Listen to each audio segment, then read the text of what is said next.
بسم اللہ الرحمن الرحیم۔ السلام علیکم ورحمۃ اللہ وبرکاتہ۔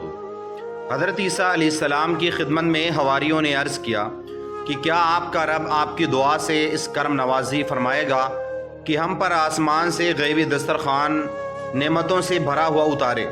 اس پر حضرت عیسیٰ علیہ السلام نے فرمایا، ایسے سوال مت کرو، اللہ سے ڈرو، منہ مانگے معجزات نہ مانگو، اگر تم مومن ہو تو اس سے باز آ جاؤ۔ انہوں نے جواب میں عرض کیا، حضور ہمارا یہ کام آپ کی نبوت یا رب تعالیٰ کی قدرت کاملہ میں کسی شک و شبہات کی بنیاد پر نہیں، بلکہ اس کے 4 مقاصد ہیں۔ پہلا، ہم وہ آسمانی کھانا کھائیں اور اس سے برکت حاصل کریں اور اس سے ہمارے دل روشن اور منور ہو جائیں، ہم کو قرب خدا اور زیادہ حاصل ہو جائے۔ دوسرا یہ کہ آپ علیہ السلام نے جو ہم سے وعدہ فرمایا ہے کہ تم لوگ مستجاب الدعوات، یعنی جو دعا کرو گے قبول ہو جائے گی، رب تعالیٰ تمہاری بات مانتا ہے، اس کا ہم کو بالکل یقین حاصل ہو جائے، دل ہمارا مطمئن ہو جائے، ہم کو اپنے کامل ایمان ہونے پر اطمینان ہو جائے۔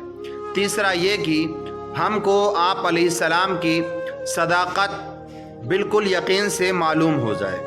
چوتھا یہ کہ ہم اس آسمانی معجزے کا معائنہ کر لیں اور دوسروں کے لیے ہم عینی گواہ بن جائیں، نیز قیامت تک لوگوں کے لیے ہمارا یہ واقعہ ایمان لانے کا سبب بن جائیں، ہم آپ کے زندہ اور جاوید گواہ بن جائیں۔ حضرت عیسیٰ علیہ السلام کی دعا سے آسمان سے دسترخوان اتر آیا۔ حضرت سلمان فارسی اور حضرت عبداللہ ابن عباس اور جمہور مفسرین رضوان اللہ تعالی علیہم اجمعین کا قول یہ ہے کہ جب حواریوں نے حضرت عیسیٰ علیہ السلام کو ہر طرح کا اطمینان دلایا کہ ہم یہ دسترخوان صرف شوق یا تفریح کے لیے نہیں مانگتے بلکہ اس میں ہمارے دینی مقاصد ہیں، تب حضرت عیسیٰ علیہ السلام نے ٹاٹ کا لباس پہنا اور رو رو کے دعائیں کی، اللہم انزل علینا مائدة من السماء تکون لنا عیدا لأولنا وآخرنا وآیة منك ورزقنا وانت خیر الرازقین۔ ترجمہ کنز الایمان۔ اے اللہ، اے ہمارے رب، ہم پر آسمان سے ایک دسترخوان اتار کر دو جو ہمارے لیے عید ہو، ہمارے آگے پیچھے کی اور تیری طرف سے نشانی، اور ہمیں رزق دے، اور تو سب سے بہتر روزی دینے والا ہے۔ چنانچہ سرخ رنگ کا دسترخوان بادلوں میں ڈھکا ہوا آیا، یہ سب لوگ اسے اتارتے ہوئے دیکھ رہے تھے۔ یہ دسترخوان بادلوں کے ساتھ آہستہ آہستہ نیچے اترا، چنانچہ لوگوں کے بیچ میں رکھ دیا گیا۔ حضرت عیسیٰ علیہ السلام نے اس دسترخوان کو دیکھ کر بہت روئے اور دعا کی، مولا مجھے شکر کرنے والوں میں سے بنا، اللہ اس سے ان حواریوں کے لیے رحمت بنا، عذاب نہیں بنا۔ حواریوں نے اس سے ایسی خوشبو محسوس کی جو اس سے پہلے کبھی نہیں سونگھی تھی۔ حضرت عیسیٰ علیہ السلام اور حواری سجدہ شکر میں گر گئے۔ حضرت عیسیٰ علیہ السلام نے فرمایا، کسے کون کھولے گا؟ یہ دسترخوان سرخ گلاف سے ڈھکا ہوا تھا۔ سبھی نے عرض کیا، حضور آپ ہی کھولیں، اس دسترخوان میں کیا تھا؟ چنانچہ حضرت عیسیٰ علیہ السلام نے تازہ وضو کیا، نفل پڑھی، دیر تک دعائیں مانگی، پھر دسترخوان سے غلاف ہٹایا۔ اس میں یہ چیزیں تھیں: 7 مچھلیاں، 7 روٹیاں، ان مچھلیوں پر سینے نہیں تھے، اندر کانٹا نہیں تھا، اس سے تیل ٹپک رہا تھا، ان کے سروں کے آگے سرکہ، دم کی طرف نمک اور آس پاس سبزیاں۔ کچھ روایتوں میں ہے کہ 5 روٹیاں تھیں، ایک روٹی پر زیتون، دوسری پر شہد، تیسری پر گھی، چوتھی پر پنیر، 5ویں پر بھنا ہوا گوشت تھا۔ شمعون حواری نے پوچھا کہ اے روح اللہ، یہ دسترخوان جنت کا ہے یا زمین کا؟ فرمایا، یہ زمین کا نہ جنت کا، یہ محض قدرتی ہے۔ پہلے بیمار اور فقیر، فاقہ مست اور برس اور کوڑھ والے اور اپاہج بلائے گئے۔ آپ نے فرمایا، بسم اللہ پڑھ کر کھاؤ، تمہارے لیے مبارک ہے اور منع کرنے والوں کے لیے نہیں ہے۔ پھر دوسرے لوگوں سے بھی یہی فرمایا۔ چنانچہ پہلے دن 7300 آدمیوں نے کھایا۔ پھر وہ کھانا اٹھا، لوگ دیکھتے رہے، اڑتا ہوا ان کی نگاہوں سے غائب ہو گیا۔ سارے بیمار مصیبت زدہ اچھے تندرست ہو گئے، فقیر امیر ہو گئے۔ پھر یہ دسترخوان 40 دن مسلسل ایک دن کے بعد آتا رہا، لوگ کھاتے رہے۔ پھر حضرت عیسیٰ علیہ السلام پر وہی آیا کہ اب اس سے صرف فقیر کھائیں اور کوئی امیر نہیں کھائے۔ جب یہ اعلان ہوا تو مالدار لوگ ناراض ہو گئے اور بولے کہ یہ صرف جادو ہے، ہمیں اسے نہیں مانتے۔ یہ انکار کرنے والے 300 آدمی تھے۔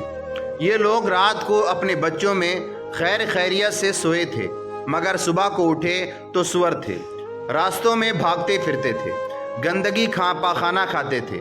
جب لوگوں نے ان کا حال دیکھا تو حضرت عیسیٰ علیہ السلام کے پاس بھاگے آئے، بہت روئے۔ یہ سور بھی آپ کے ارد گرد جمع ہو گئے اور رو رہے تھے۔ حضرت عیسیٰ علیہ السلام انہیں نام بنام پکارتے تھے۔ یہ جواب میں سر ہلاتے تھے مگر بول نہیں سکتے تھے۔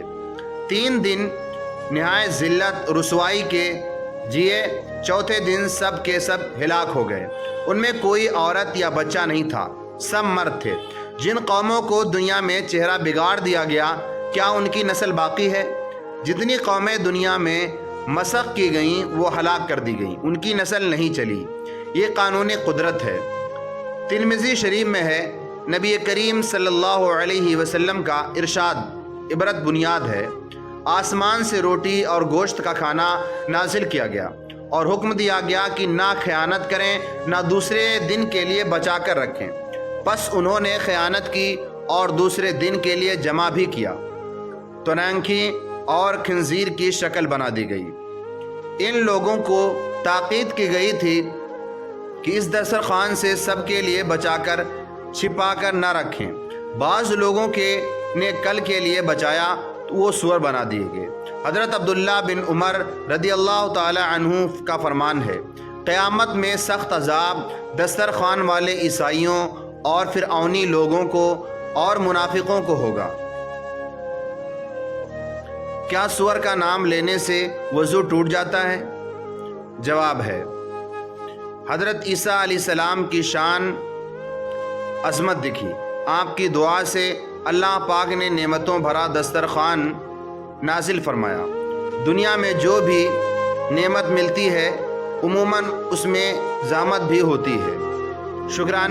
شکر نعمت کرنے والے کامیاب اور کفران نعمت کرنے والے ناکام ہو جاتے ہیں۔ نعمتوں کی فرما روانیوں کو دیکھ کر نافرمانیوں پر اتر آنے والے انجام کار ذلت اور خوار ہوتے ہیں، جیسا کہ اس قرآنی حکایت سے معلوم ہوا ہے کہ 300 نافرمان سور کی شکل میں بدل گئے اور 3 دن تک در بدر کی ٹھوکریں کھاتے پھرے اور چوتھے دن خاک اڑانے کے ساتھ موت کے گھاٹ اتر گئے۔ ہم اللہ پاک کی اس کے قہر غضب سے پناہ مانگتے ہیں۔ بعض لوگوں کو یہ وہم ہوتا ہے کہ سور یا خنزیر کا نام لینے سے زبان ناپاک ہو جاتی ہے اور وضو ٹوٹ جاتا ہے، یا سراسر غلط فہمی۔ خنزیر کا لفظ قرآن کریم میں بھی موجود ہے، اس لیے یہ لفظ بولنے سے نہ تو زبان ناپاک ہوتی ہے اور نہ ہی وضو ٹوٹتا ہے۔ ہماری ویڈیو کیسی لگی کمنٹ کر کے ضرور بتائیں، اور ہمارے چینل پر نئے ہیں تو سبسکرائب ضرور کریں، کیونکہ ہم اسی طرح کی ویڈیو لے کر کے حاضر ہوتے رہتے ہیں۔ اللہ حافظ۔